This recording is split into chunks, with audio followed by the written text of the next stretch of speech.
फ़याज़ विलाना साहब से जो ही हमारा राब्ता होता है हम आपकी बातचीत कराते हैं। शुक्रिया हमारे फ़याज़ विलाना साहब एक बार फिर से आए हैं। जी सर, अस्सलाम वालेकुम। वालेकुम अस्सलाम। आप अब आवाज़ आ रही है? आप वेरी लो, बहुत लो है आपकी आवाज़। मैं कोशिश करूंगा ऊंचा बोलूं। ठीक, बहुत शुक्रिया। विलाना साहब, पाकिस्तान की सूरत हाल को आप किस तरह से एक्सप्लेन करेंगे? मैं जो इस वक्त ख़ास तौर पे पूछना चाहती हूँ, काजी फ़ायज़ ईसा जब आए थे तो बहुत सारी रिजर्वेशंस थी। हम ना बाज़ औक़ात रिश्तों को इस्तवार होने से पहले ख़राब भी कर लिया करते हैं। काजी फ़ायज़ ईसा साहब ने ओथ लिया तो बड़े लोगों ने काम की बात करने की बजाय उनकी बीवी के वहाँ खड़े होने के बारे में चेमगोइयाँ करना शुरू कर दी।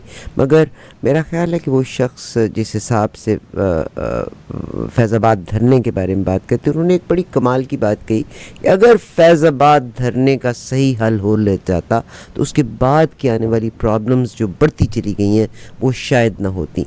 मगर जब मुख्तलिफ़ इदारों में, जिसमें आपकी PTI भी है, जिसमें पीपल्स पार्टी भी है, जिसमें मुस्लिम लीग नून भी है, इलेक्शन कमीशन भी है और बहुत सारे इदारे हैं जिन्होंने अपनी अपनी तमाम चीज़ों को वापस जब लेने के बारे में बात की, तो उन्होंने कहा कि आपने कौम का वक्त ज़ाया किया, कौम का पैसा ज़ाया किया।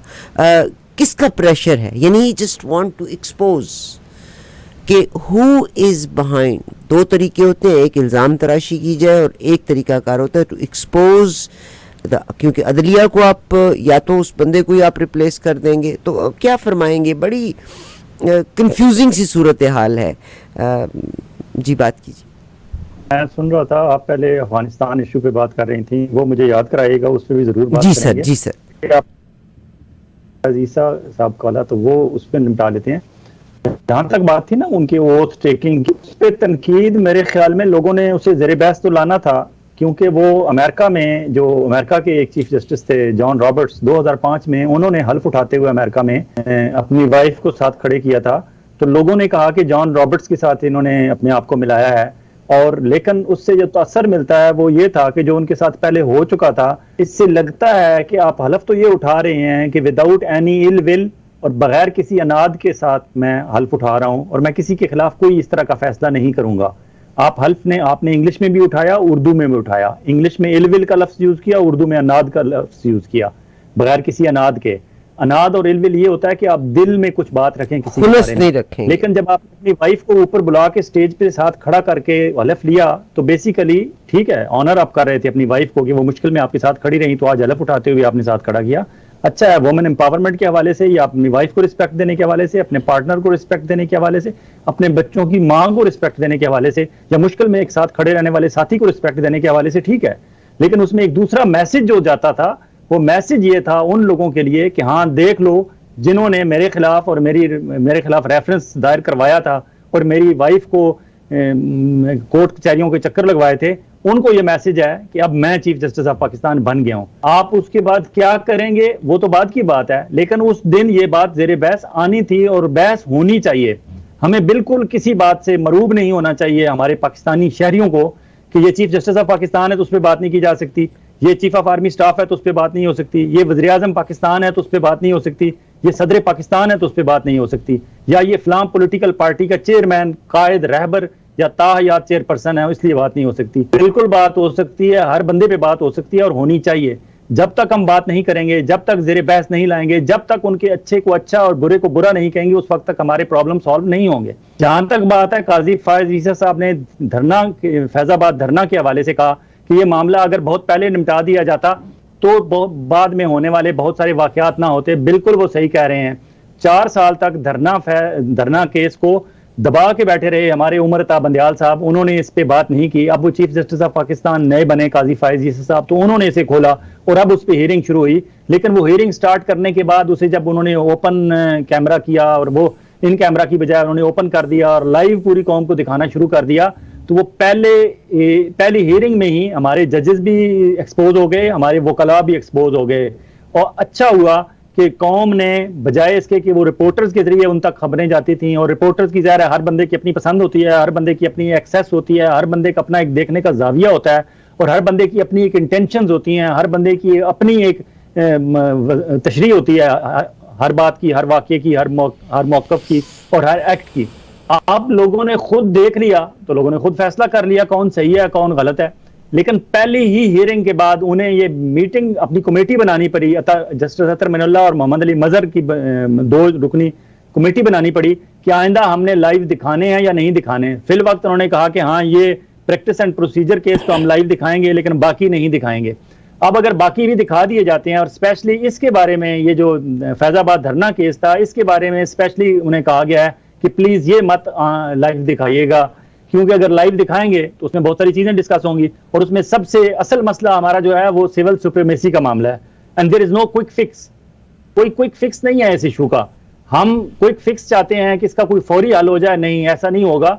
ये जो सिविल सुप्रीमेसी की जंग है, सिविल सुप्रीमेसी की वार है, जो इमरान खान आज अडयाला जेल में की उस कोठरी में बैठ के लड़ रहा है, नवाज शरीफ साहब लंदन से कभी कभी जब उन्हें उबाल आता है तो वो लड़ते हैं, तकरीर करते हैं, फिर बैठ जाते हैं, फिर माफियां तलाफियां होती हैं, फिर एग्रीमेंट होते हैं, फिर मुआहदे होते हैं, फिर अचानक एकदम उन्हें ख्याल आता है कि नहीं मैं तो इनकलाबी हो गया था, परवेज रशीद साहब ने जिस तरह की मेरी ब्रेन वॉशिंग की थी, अब मैं इनकलाबी हूँ, फिर वो एक तकरीर आर्मी के खिलाफ कर देते हैं। लेकिन वो कोई मुस्तकिल मिजाजी से ये सिविल सुप्रीमेसी की जंग नहीं लड़ रहे। हाँ, वो कुर्सी के उसूल की जंग बड़ी अपनी कंसिस्टेंसी से लड़ रहे हैं। लगता नहीं कि उन्हें कुर्सी दोबारा मिल जाए, लेकिन अगर उन्हें मिले भी तो उन्हें उस तरह की कुर्सी मिलेगी जिस तरह की जनेवा में इंसानी हकूक कमीशन के बाहर एक कुर्सी है, वहां एक बहुत बड़ा स्ट्रक्चर कुर्सी लगाई गई है और उसकी 3 टांगे हैं, चौथी टांग नहीं है उसकी। वो एक अलामती की कुर्सी है कि ये कुर्सी वो है जो बेसिकली वो जो ये जो माइंस बिछाई जाती हैं, बारूदी सुरंगें हैं और उसके बाद लोगों की टांगें टूट जाती हैं। तो मियां नवाज शरीफ साहब ने अपने दौरे इक़्तिदार में, अदवारे इक़्तिदार में 30-35 साल से 83 से वो वजीर खजाना पंजाब बने हैं, आज तक उन्होंने मुख्तलिफ मराहल पे ऐसी बारूदी सुरंगें बिछा दी हैं इस सफर के दौरान। अब जब जब वो उस सफर पर चलना निकलते हैं सिविल सुप्रीमेसी की जंग लड़ने के लिए, आगे से कोई ना कोई बारूदी सुरंग फट जाती है और फिर वो थोड़े से लंगड़ा से जाते हैं, फिर उनकी टांग में मोच आ जाती है, फिर वो भागते हैं पीछे माफियां तलाफियां करके। मियां नवाज शरीफ साहब के अपनी ये है, इसलिए ये जंग, वो कहते हैं ना कि ये बाजू मेरे आजमाए हुए हैं, तो पाकिस्तानी कौम के ये बाजू आजमाए हुए हैं। यही वजह है कि अगले 4 दिन पहले जो एक जलसा किया है, कॉर्नर मीटिंग, जिसे उन्हें बाद में मुस्लिम लीग नून ने बाकायदा तमाम टेलीविजन चैनल्स को फोन करके रिक्वेस्टें की कि प्लीज मरियम नवाज का ये जो जलसा है इसे जलसा ना कहा जाए, इसे कॉर्नर मीटिंग कहा जाए, अपनी खबरों में कॉर्नर मीटिंग बताया जाए। हालांकि वो जलसा था, उस पर बहुत इन्वेस्टमेंट हुई थी, मेहनत हुई थी, लोगों को टारगेट्स दिए गए थे और पता नहीं क्या क्या। लेकिन साबित ये हुआ कि अगर आप इखलास से कोई नहीं जंग लड़ेंगे, कोई भी काम करना चाहते हैं, अगर उसमें इखलास नहीं होगा तो नतीजा मियां नवाज शरीफ साहब जैसा होगा। और अगर आप इखलास से लड़ेंगे, जिस तरह बज़ाहिर अभी तक लगता है कि इमरान खान एक जज्बे से, एक खुलूस से, सिंसियरिटी से सिविल सुप्रीमेसी की जंग लड़ रहे हैं, तो कौम, आज भी आप सर्वे करा लें, पेशावर से कराची किसी जगह भी करा लें, कौम इमरान खान के पीछे खड़ी है।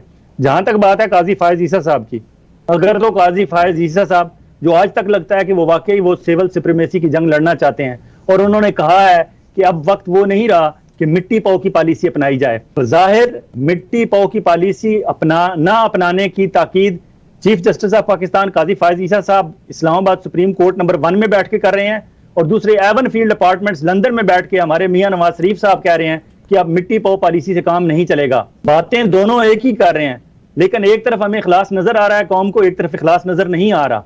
एक तरफ बज़ाहिर भी नजर नहीं आ रहा, एक तरफ बज़ाहिर इखलास नजर आ रहा है। अब देखते हैं कि आगे चल के क्या करते हैं। लेकिन अफसोस होता है हमारे उन इदारों पे, फॉर एग्जाम्पल 9 इदारों ने और मुख्तलिफ पार्टियों ने, लोगों ने रिव्यू पिटीशन दायर की थी कि फैजाबाद धरना केस में आपने जो जो लिखा है प्लीज उसमें से फलां फिक्रा निकाल दें, मेरा नाम निकाल दें, फलां पैराग्राफ निकाल दें, ये हो जाए वो हो जाए। ये उस वक्त उन्होंने किया था। अब सब अपने अपने वापस ले रहे हैं रिव्यू पिटीशन, क्योंकि उन रिव्यू पिटीशन पे अगर अब बहस होगी जिस तरह काजी फायज ईसा साहब करना चाहते हैं, उससे पहले उन्हें लगता था कि उमर अताब बंदियाल साहब का दौर था तो वो शायद हर कोई अपनी अपनी मर्जी का उसमें से निकलवा देगा, नहीं निकलवा सके। अब काजी फायज ईसा साहब कहते हैं आए मेरे साथ बहस करें, मुझे बताएं कौन सा फिक्रा आप इससे निकलवाना चाहते हैं, कौन सा पैराग्राफ आप चाहते हैं, कि क्यों आपके खिलाफ है, कैसे खिलाफ है। इंटेलिजेंस ब्यूरो वालों ने कहा हमने कोई इस पे बात नहीं करना चाहते, इलेक्शन कमीशन वालों ने कहा हम इस पे बात नहीं करना चाहते। हालांकि इलेक्शन कमीशन वालों से यही पूछा गया था कि ऐसी इंतहा पसंद तंजीमों को आप कैसे रजिस्टर कर लेते हैं और बाद में उन पर नजर रखने का आपका तरीका क्या है। इलेक्शन कमीशन उस पर नहीं करना चाहता, इंटेलिजेंस ब्यूरो वाले नहीं करना चाहते कि हम आंखें बंद किए हुए थे, इस्लामाबाद तक ये धरना कैसे पहुंच गया, धरना करवाया किसने, उसे मैनेज किसने किया और धरना उठवाया किसने और वहां पैसे किसने तकसीम किए। ये सवालात थे जो काजी फायज ईसा साहब पूछना चाहते हैं। लेकिन एक एक करके सारी तंजीमें, सारे लोग वापस हो रहे हैं, वापस जा रहे हैं। वो कहते हैं हमें कोई रिव्यू पिटीशन नहीं चाहिए, आपने जो फैसला कर दिया है ठीक है। लेकिन काजी फाइज ईसा साहब ने पूरे 30 दिन का टाइम दे दिया उन्हें।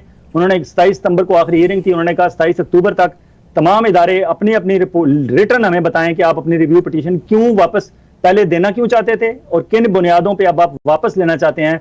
कौन से आपके कंसर्न थे जो आप इस 4 साल के अरसे के दौरान आपके कंसर्न जो है वो कहीं ना कहीं से सेटल हो गए हैं, तो अब आप ये रिव्यू पिटीशन वापस लेना चाहते हैं। साथ attorney general of Pakistan Usman Mansoor Awan ने जब कहा कि फेडरल गवर्नमेंट भी वजारत दफा के जरिए हमें कह रही है कि हमने वापस लेना है, तो उन्होंने कहा अच्छा ठीक है आप वापस ले रहे हैं, लेकिन आप ये बताएं कि इस पे आपने अमल दरामद कितना किया जो मेरा फैसला था फैजाबाद धरना केस के हवाले से। तो अब फेडरल गवर्नमेंट भी सर पकड़ के बैठी हुई है कि हम काजी फाइज ईसा साहब को क्या बताएं कि हमने फैजाबाद धरना केस के बाद हमने क्या किया। अब तमाशा देखें कि असल जिनके बारे में फैजाबाद धरना केस था वो थे तहरीक लब्बैक पाकिस्तान वाले खादम रिजवी साहब, बहुत हो गए, अल्लाह ने जन्नत नसीब करे। अब उनके बेटे हैं साद रिजवी, चेयरमैन तहरीक लब्बैक पाकिस्तान। उन्होंने कोई एतराज नहीं किया, उन्होंने कोई रिव्यू पिटीशन फाइल नहीं की, उन्होंने जो फैसला था मन्नुआन उन्होंने कबूल कर लिया और काजी फाइज ईसा साहब ने उन्हें अप्रिशिएट किया कि उन्होंने जिनके बारे में ये था एक्चुअली उन्होंने तो फैसला तस्लीम कर लिया मेरा एज इट इज।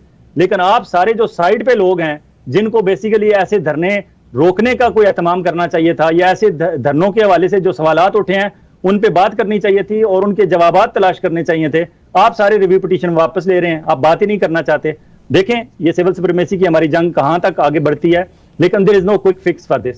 हमें बहुत कौम को पेशेंटली इसका इंतजार करना होगा कि वाकई अगर काजी फाइज ईसा के सामने अगर कोई इदारे, फॉर एग्जांपल पीटीआई भी वहां एक रिव्यू पिटीशन इन्होंने भी फाइल की हुई थी, अगर तहरीक इंसाफ वाले ही खड़े हो जाएं और लोग खड़े हो जाएं या वो हमारे सो कॉल्ड लिबरल जो हैं और हमारी लेफ्ट की जो तंजीमें हैं, फॉर एग्जांपल पॉलिटिकल पार्टीज हैं, अवामी नेशनल पार्टी है, पाकिस्तान पीपल्स पार्टी है, चीफ जस्टिस ऑफ पाकिस्तान इन्हें भी बुला सकते हैं कि हाँ आप आए, आप बताएं आपका क्या मौकफ है, आपका क्या ख्याल है। तो अभी तो 1 महीने का टाइम उन्हें मिल गया, शुक्रिया। लेकिन मगर मेरा फयाज भाई आज चला है उस पर थोड़ी बात अगर आप करना चाहें। मुझे मेरा यहाँ पे एक सवाल है, क्योंकि ज़रा अब क्योंकि टाइम आपको पता ही है कि हमारा अब कम हो गया है, तो हमने थोड़ा सा क्रिस्प लेके जाना चाहती हूँ।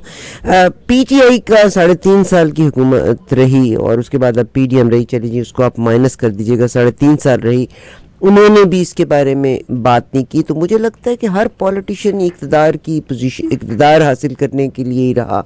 अगर आज जो हम व्हाट्सएप और डिफरेंट मीडियाज़ के ऊपर आर्मी को और बाकी इदारों को डिफेम करते फिरते हैं, जिसमें बहुत सी चीज़ें सच्ची भी होंगी, तो क्या बात है, क्यों नहीं एक्सपोज किया जा रहा उन लोगों को जिन्होंने फैज़ाबाद धरने में पैसे दिए थे। And I think so chief justice साहब अगर किसी तरह से इसको साबित करने में कामयाब हो जाते हैं कि यस फैज़ाबाद धरना कराने के पीछे कौन लोग थे, उसको निकालने में कौन लोग थे, और शायद खाकान अब्बासी साहब ने भी यही बात कही है कि हर इंसान को सच सच आके, एहसन इकबाल हैं, मरियम औरंगज़ेब हैं, मैंने सफ़र किया था।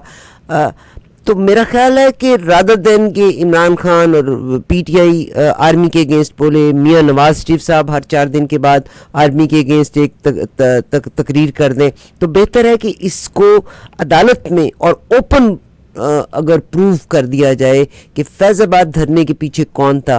तो चीफ जस्टिस साहब बड़ा स्मार्ट काम कर रहे हैं, do you think so?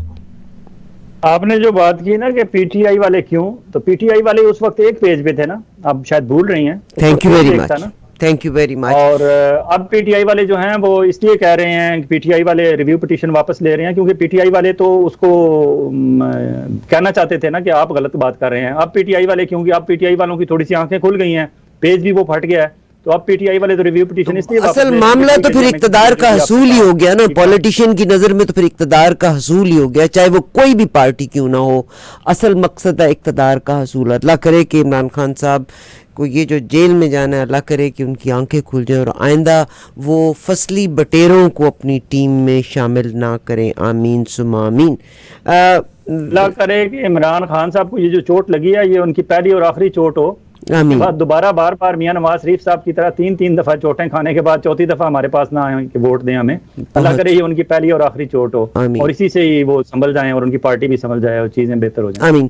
Sir, हमारी जो केयर टेकर गवर्नमेंट है, जनाब अनवारुल हक काकड़ साहब ने आज एक बयान दिया है, आप बिल्कुल उसके बारे में भी बल्कि बताइए, क्योंकि मैंने वही कहा कि मेरा टाइम अब क्योंकि कम हो गया और हमने फिर न्यूज़ की तरफ भी बढ़ना है। 2 सवाल मैं लगातार आपसे किए देती हूँ। एक तो अनवारुल हक काकड़ साहब ने कहा कि कौम के पास और हुकूमत के पास चाबी है कि वो सियासत को कंट्रोल करने के लिए कुछ भी कर सकती है, रियासत को कंट्रोल करने के लिए ताकत का इस्तेमाल, रियासत को कंट्रोल करने के लिए ताकत का। एक तो अनवारुल हक काकड़ के इस बयान पे थोड़ा सा आप अपनी राय दे दीजिएगा, इसके बारे में बता दीजिए पहले। नवारुल्लाह काकड़ साहब जितनी अब तक जितनी उनकी स्टेटमेंट्स आई हैं, वो अपनी स्टेटमेंट से खुल खुला के ये कह रहे हैं कि मैं सिर्फ पीटीआई को फिक्स करने आया हूं, और मेरी नज़र में इस वक्त भी स्टेट के सामने सिर्फ एक पॉलिटिकल पार्टी खड़ी है और वो तहरीक इंसाफ है। उन्हें ऐसा नहीं करना चाहिए, उन्हें अपना दोबारा रिविजिट करना चाहिए कि उनका मैंडेट क्या है। वो केयर टेकर प्राइम मिनिस्टर हैं और उन्हें तमाम को एक आंख से देखना चाहिए, तमाम पॉलिटिकल पार्टीज़ को। अगर वो ये कहते हैं कि जो लोग लॉ एंड ऑर्डर की सिचुएशन पैदा करने वाले थे 9 मई के जो थे, उनके खिलाफ जब आप करते हैं तो साथ आप ये भी कहें कि तमाम पॉलिटिकल पार्टीज के अंदर मौजूद जो अमन पसंद शहरी हैं उनके खिलाफ कोई एक्शन नहीं लिया जाएगा। जो शर पसंद अनासर हैं, चाहे वो किसी भी पॉलिटिकल पार्टीज हैं, उनके खिलाफ एक्शन लिया जाएगा। अगर आप वो इस तरह की स्टेटमेंट दें तो लोगों के लिए एक्सेप्टेबल भी हो। लेकिन अनवारुल्लाह काकड़ साहब, क्योंकि जिन्होंने उन्हें भेजा है, जिन्होंने उन्हें ये ओहदा दिया है, जिन्होंने उन पर यह अनायत की है, वो उन्हें खुश रखना चाहते हैं, तो वो सुबह दोपहर शाम हर वक्त ऐसी स्टेटमेंट्स देते हैं जिससे क्लियर कट ये लगता है कि पीटीआई और पीटीआई के मानने वाले और पीटीआई इमरान खान को चाहने वाले और इमरान खान के फॉलोअर्स जो हैं, वो इस वक्त पाकिस्तान के इंतहाई पाकिस्तान मुखालिफ लोग हैं और सिर्फ हम उनकी सरकोबी के लिए तशरीफ लाए हैं। इसके अलावा हमारा कोई काम नहीं है। अनवारुल्लाह काकड़ साहब, ये गलत बात आप कर रहे हैं, ऐसी बात नहीं है। दूसरी बात जो अफगानिस्तान वाली आपने की थी, अफगानिस्तान वाली आपको याद होगा कि अभी पिछले हफ्ते हम सारी पूरी कौम अफसरदा थी, बड़े अफसोसनाक वाकयात हुए हमारे। 3-4 हमारे जो धमाके हुए मस्तोंग में, हंगू में और 1-2-3 तकरीबन 3-4 वाकयात हुए। उन वाकयात पे सब लोगों ने इस पे तो बात की कि ये हो गया धमाका, इधर ये रीजन हो सकती है, उधर वो रीजन हो सकती है, इधर हमारी लॉ एनफोर्समेंट एजेंसीज की कहीं कोताही थी, कहीं कुछ था, कहीं कुछ था। असल बात पे किसी ने गौर नहीं किया। इन धमाकों की ताज़ा तरीन लहर के स्टार्ट होने से 2 दिन पहले अफगान गवर्नमेंट ने वहां तहरीक तालिबान पाकिस्तान के जो लोग छुपे हुए थे, भागे हुए थे, उनमें से 200 तहरीक तालिबान के कारकुनान को अरेस्ट किया अफगान गवर्नमेंट ने। उन्हें अरेस्ट करने के बाद जब वहां पकड़ धकड़ शुरू हुई तो उसके आफ्टर इफेक्ट ये हुए कि उसकी वजह से यहाँ जो लोग मौजूद थे उन्होंने अपना आप दिखाना शुरू किया और उन्होंने कार्रवाइयां शुरू की। क्यों कि जब ये कार्रवाइयां करते हैं, एक तो बात यह है कि इनके पास असला, पैसा, सारी फंडिंग, सारी चीजें होती हैं, तो उसे फौरी तौर पर वो डिस्पोज ऑफ भी उन्हें करना होता है, कुछ अपनी अहमियत का एहसास दिलाना होता है। और इसी अहमियत का एहसास दिलाने के दौरान उनके जो ऊपर सरप्रस्त हैं, चाहे वो रा हो, चाहे दाइश हो, चाहे आईसिस हो, चाहे कोई और कहीं से भी उन्हें फंडिंग हो रही हो, वो सारे फौरन उनकी हेल्प को पहुंच जाते हैं। अगर वो कुछ नहीं करेंगे और खामोशी से बैठे रहेंगे तो वो बिल आखिर पकड़े जाएंगे। हमारी सिक्योरिटी फोर्सेज, चाहे अफगानिस्तान की सिक्योरिटी फोर्सेज अगर उधर से पकड़ रही हैं तो उधर नहीं जा सकते। इधर हमारी सिक्योरिटी फोर्सेज जिस तरह आज उन्होंने कार्रवाई की है, बहुत अच्छी कार्रवाई की है केपीके में, और तकरीबन 10 से ज्यादा दहशतगर्द मार दिए हैं, कुछ पकड़ लिए हैं। इस तरह अगर वो खामोशी से बैठे रहेंगे तो उनकी मदद को कोई नहीं आएगा और वो पकड़े जाएंगे। तो वो फौरी असर, उनका रिएक्शन ये हुआ। लेकिन अल्हम्दुलिल्लाह हमारी फोर्सेज जो हैं वो एक्टिव हो चुकी हैं और जिस तरह की अभी छानबीन शुरू हो गई है, और जिस तरह आज वज़ीर दाखिला ने कहा है कि हम 30 दिन का सिर्फ टाइम दे रहे हैं अफगानियों को, और दूसरे जो यहाँ गैर कानूनी तौर पर लोग मुकीम हैं, चाहे वो किसी भी नेशनैलिटी के हैं, अगर वो इलीगली पाकिस्तान में स्टे किया हो उन्होंने, तो please leave our country before 31 October. तो इसका एक ये होगा कि वो छोड़ जाएंगे। एक और चीज़ जिसका गैर ऐलान तो नहीं किया गया, एक ई तज़किरा, एक जिस तरह हमारी नाफ्टा एग्रीमेंट है यहाँ अमेरिका और कनाडा के दरमियान, इसी तरह पाकिस्तान और अफगानिस्तान के दरमियान एक एग्रीमेंट था। उसके तहत लोगों को कुछ ट्रैवल डॉक्यूमेंट्स दिए जाते थे, ई तज़किरा उसका नाम था। ई तज़किरा को गैर एलानिया तौर पर बंद कर दिया गया है। अब ई तज़किरा किसी जगह भी एक्सेप्टेबल नहीं होगा। इसके अलावा एक और काम हुआ है कि चेयरमैन नादरा, एक हाजिर सर्विस लेफ्टिनेंट जनरल मुनीर अफसर साहब को लगा दिया गया है। नादरा में हमारे यहाँ बहुत ज़्यादा गड़बड़ थी। इतलात थी कि जब 70s, 80s और 90s के दौरान यहाँ अफगानी आते रहे हैं, और स्पेशली इस्लामाबाद पेशावर मोड़ का एरिया तो तकरीबन पूरा ही अफगानी भाइयों ने हमारे कब्जा किया हुआ था। बहुत सारे ब्यूरोक्रेट्स हमारे जो हैं उन्होंने 2-2 3-3 शादियां की हुई थी और उनको जब चेक किया जाता था तो उनकी दूसरी बीवी अफगानी निकलती थी। तो उन ब्यूरोक्रेट्स ने नादरा के अंदर जो ब्यूरोक्रेट्स उनके दोस्त बैठे हुए थे उनसे मिलकर बहुत ज्यादा तादाद में अफगानियों को यहाँ के शनाख्ती कार्ड जारी कर दिए थे। अब वो ऑफिशियली सही शनाख्ती कार्ड जारी हो रहे थे। अब इस काम के दौरान बहुत सारे जो एजेंट होते हैं वो आ गए दरमियान में मैदान में, उन्होंने लोगों को फेक आईडी कार्ड बनवा के देना शुरू कर दिए गए। फिर उसके बाद हमारे नादरा के अंदर एक पूरा सिलसिला करप्ट लोगों का सिलसिला शुरू हो गया कि उन्होंने लोगों के फैमिली ट्रीज डिस्टर्ब कर दिए। बहुत सारे लोग पाकिस्तानी लोगों ने अपने फैमिली ट्रीज निकलवाए तो पता चले कि वहां उनके खानदान में उनको पता ही नहीं था कि किस किस नाम के बच्चे और बच्चियां लिखे हुए हैं, दर्ज हुए हैं, और वो बेसिकली अफगानी थे।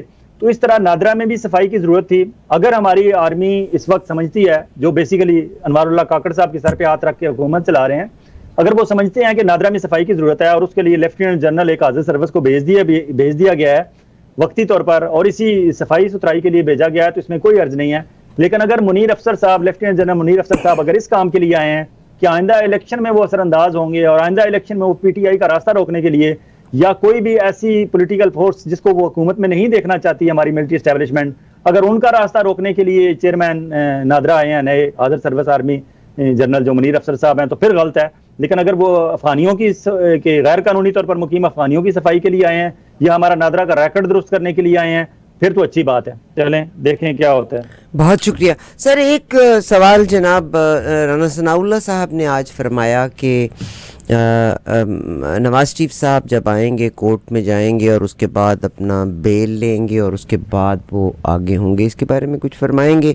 उन्होंने अपना टिकट भी मेरा ख्याल है इंटरनेट पे दिखा दिया है कि वो 21 अक्टूबर को ट्रैवल कर रहे हैं to Pakistan. So what do you say? Election तो मुझे होते हुए नहीं नज़र आ रहे। यहाँ नवाज शरीफ साहब की हालत बहुत पतली है, स्पेशली 18 सितंबर का जो उन्होंने बयान दे दिया, स्टेटमेंट दे दी, और 18 सितंबर के वो जो स्टेटमेंट थी उनकी वो रिटर्न थी, कोई ज़बानी एब्रप्ट नहीं थी, किसी क्वेश्चन के पूछने पे या कोई अचानक किसी जगह नहीं हुआ था। उनके पास कोई एक्सक्यूज़ नहीं है कि उन्होंने क्या बात की, क्यों बात की। उन्होंने पूरे बाकायमी होशो हवास ये बात की थी, और मेरे जैसे लोगों को पूरा यकीन है कि वह परवेज़ रशीद साहब की लिखी हुई इंस्ट्रक्शंस थी जिस पे वो तकरीर फरमा रहे थे। बेसिकली वो बयानिया के पीछे भाग रहे हैं। हालांकि बयानिया तो उन लोगों के लिए होता है जिनको काम करने का मौका, जिस तरह फॉर एग्जांपल मुस्तफ़ा नवाज खोखर, शाहिद खाकान अब्बासी और ये मिफ्ता इस्माइल वगैरह नई पार्टी बना रहे हैं, तो वो तो बयानिया लेके आए कि हाँ ये हमारा बयानी है और हम हुकूमत में आए तो हम ये करेंगे, तो उस पर तो लोग उनके बयानिए पे यकीन करेंगे। लेकिन मियाँ नवाज शरीफ साहब, आसिफ जरदारी साहब, इमरान खान साहब, इन सारे बहुत सारे लोगों को आजमाए हुए जो हमारे लोग हैं, उनको तो अपनी कारकर्दगी की बात करनी चाहिए। बयानिया तो उनको जरूरत होती है जिन्हें मौका ना मिला हो। आप तो 3 दफा प्राइम मिनिस्टर ऑफ पाकिस्तान रहे हैं, आप बताएं कि 3 दफा आपने सिविल सुप्रीमेसी के हवाले से क्या किया, और क्या तीनों दफा ही आपका हर तजर्बा नाकाम हुआ? इसके बावजूद आप तजर्बा नाकाम होने के बावजूद आपको निकाला गया और आपने उस पर सियासत की कि मुझे क्यों निकाला गया, और जिस बंदे ने निकाला आपने उसे फिर एक्सटेंशन दे दी। तो मियाँ साहब इस तरह ना करें। आपके बयानिए में, आपके बयानिया का जो गुब्बारा है उसमें से हवा निकल चुकी है, और आपने देख भी लिया कि कल आपकी साहबजादी जो कि क्राउड पुलर थी 4 दिन पहले, 4 महीने 6 महीने पहले तक, अब उसकी ये हालत है कि वो एक गली में 10 बाई 10 की लगी हुई कुर्सियां जो हैं वो भी पूरी नहीं फिल कर पा रही, और वहां भी नारे पीटीआई के लग रहे हैं। जलसा मुस्लिम लीग नून का है, नान कीमे वाले नान लोग मुस्लिम लीग नून के खा रहे हैं, बिरयानी मुस्लिम लीग नून की उड़ाई जा रही है, नारे इमरान खान के लग रहे हैं। बयानिया का तो आपकी कोई बात नहीं है। मियाँ साहब बयानिया के पीछे हैं लेकिन बयानिया की बात नहीं बन रही। इमरान खान साहब ने एक प्रोसीजर केस चल रहा है, प्रैक्टिस एंड प्रोसीजर केस, पूरी जितनी डिस्कशन आज भी लोगों ने देखी, लाइव देखी, उसमें जो शिक नंबर 5 है, सारा जोर उस पे है, और शिक नंबर 5 में अपील करने का जो हक है उस पे बहस हो रही है कि मियाँ नवाज शरीफ साहब और जो माजी में जितने 184 के तहत फैसले हुए हैं जिनमें पानामा केस भी है, उसमें 30 डेज के अंदर अंदर अपील करने का हक दिया जाए, और जब अपील वो बंदा कर दे अपनी फैसले के खिलाफ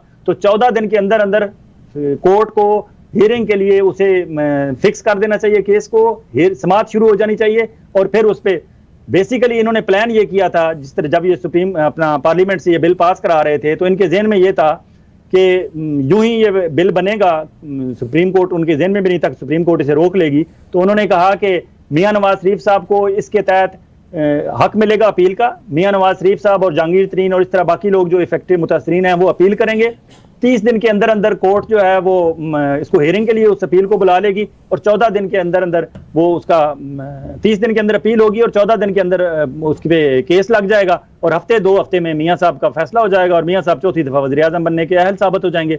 लेकिन अब काजी फायज ईसा साहब ने पंडोरा बॉक्स खोल लिया है और फुल कोर्ट के साथ खोल लिया है। अब फुल कोर्ट में काजी साहब को भी समझ नहीं आ रही कि इनमें से 7 जज मेरे साथ हैं या 8 मेरे साथ हैं, 8 मेरे खिलाफ हैं या 7 मेरे खिलाफ हैं, उन्हें भी अभी तक समझ नहीं आ रही। तो ये अभी तक वाइंड अप नहीं हो रहा। मियां नवाज शरीफ साहब की ये जो 31 अक्टूबर की है, ये सारे टिकटें ये सारी जेली करवाइयां हैं। अभी तक मियां नवाज शरीफ साहब का पाकिस्तान आने का कोई प्लान नहीं बना। अल्लाह ना करे उनकी सेहत को कुछ हो, लेकिन आखिरी उनके पास फाइनल रिजॉर्ट के तौर पर यही रह जाएगा कि वो डॉक्टर अदनान उनके पास मौजूद हैं, उनके पर्सनल डॉक्टर जो प्लेटलेट्स ऊपर नीचे करने में माहिर हैं। तो फिर इनके प्लेटलेट्स मियां साहब के ऊपर नीचे हो जाएंगे। अभी तक उनके पाकिस्तान आने के चांसेस कोई नहीं है। और जिस तरह आप कह रही हैं कि इलेक्शन आगे जाएंगे, तो बिल्कुल इलेक्शन आगे जाएंगे, क्योंकि इमरान खान को दीवार के साथ लगाने वालों को कोई और अल्टरनेट नहीं मिल रहा। जिस अल्टरनेट को सामने लाते हैं पब्लिक उस अल्टरनेट को उड़ा के रख देती है। सर्वेज पे सर्वे हो रहे हैं। क्विक क्वेश्चन है, कहते हैं कि सर्वेज कंपनीज को बुला लिया गया है। इजाजुल हक साहब और शाह महमूद कुरैशी साहब ने उनसे मुलाकात की और उनको कहा कि आप पार्टी से छोड़ दें, उन्होंने इससे रिफ्यूज़ किया। इसके बारे में कोई अपना बयान देना चाहेंगे? महमूद कुरैशी और परवेज इलाही बहुत समझदार सियासतदान हैं। उन्हें ये साबित हो गया है, अगर उन्हें टूटना होता तो वो पहले जो 9 मई के बाद पहला एक हफ्ता था ना, उसमें जिन्होंने इंतहाई जो कच्चे लोग थे वो पहले हफ्ते में टूट गए। थोड़े से जिन्होंने रेजिस्टेंस शो की वो 2 हफ्ते के अंदर उन्होंने पार्टी को छोड़ दिया।